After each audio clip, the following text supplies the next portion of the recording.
আচ্ছা, ডিম্বকের প্রকারভেদ মেডিকেলে এইখান থেকে একটা কোশ্চেন তোমরা পাবাই। আমি যদি বলি যে ডিম্বকের প্রকারভেদটা কিভাবে বলবো, একটু মজা করে বলবো। দেখো, আমাদের প্রথমে প্রকারভেদের মধ্যে পড়ে যে তোমার ঊর্ধ্বমুখী। এখন এই ঊর্ধ্বমুখী জিনিসটা কিভাবে মনে রাখবো, দেখো, এটা হচ্ছে তোমার বিষকাটালি, পান, পানমরিচ, এইগুলোই তো উদাহরণ নাকি। দেখো, আমি যদি বিষকাটালি বলি, বিষ খেলে একদম উপরে চলে যাবা, বুঝতে পারছো? আবার পানমরিচ, পানমরিচ হচ্ছে কি মরিচ ঝাল। এখন এই ঝাল টাইপের জিনিসগুলো কি, ফা, এই যে উপরে যে একটা ঝাল বের হয়, তার মানে হচ্ছে কি ঊর্ধ্বমুখী। বুঝতে পারতেছো? জাস্ট মনে রাখতে হবে টেকনিকটা। আবার যদি বলি যে পান, পান কিন্তু ভালো না। পান খেলে কিছু মানে মুখে ক্যান্সার হবে, ঘা হবে, উপরে চলে যাবা ডিরেক্ট। বাবা মাকে বলে দিবা। অবশ্য আমার বাবা মাই খায়।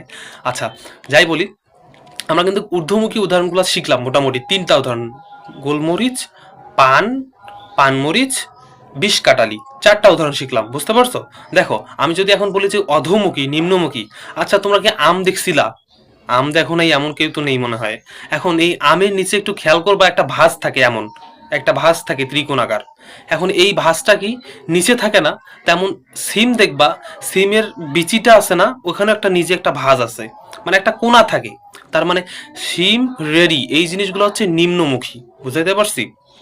আচ্ছা, আমি যদি তারপরে বলি, আমরা ঊর্ধ্বমুখী শিখলাম, অধোমুখী শিখলাম। এখন আমি যদি বলি তোমাদের কোন ধরনের, এটা যে এই যে কি ধরনের বলে, পার্শ্বমুখী। এখন পার্শ্বমুখীটা কি, দেখো, পার্শ্বমুখী বলতে যে আমাদের যে একটু লিপটা ফলো করো। দেখো, এই যে কিছু কিছু মেয়ে আছে দেখবে এমন করে, এমন করে। এখন পার্শ্বমুখী কি, পাশ দিয়ে ঘেসে যাচ্ছে। আমি যদি বলি যে খুদিপানা, খুদিপানা কি, আর তোমার পপি, এই দুটা উদাহরণ লাগে। খুদিপানা আর পপি, এই পপি কিন্তু একটা মেয়ের নাম। এই পপি খুদিপানা এনে না দেওয়ার কারণে মুখটা ভ্যাংচাইছে, এই দিকে করছে।